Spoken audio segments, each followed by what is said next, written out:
Hello and welcome back to my channel. In today's video, I will show you how to download and install the NewsBreak app. So let's get started.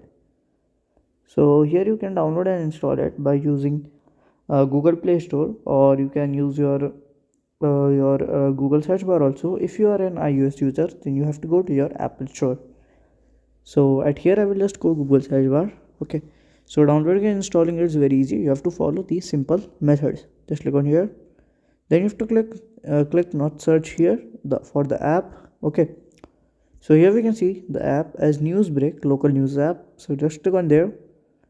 So then you have to click on, like, it's not available in my region, but it will be yours general. Then you have to click on here install button. It will directly download and install automatically.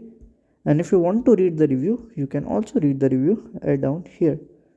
So if you find this video helpful, make sure you like, subscribe and share the video. Thank you for watching.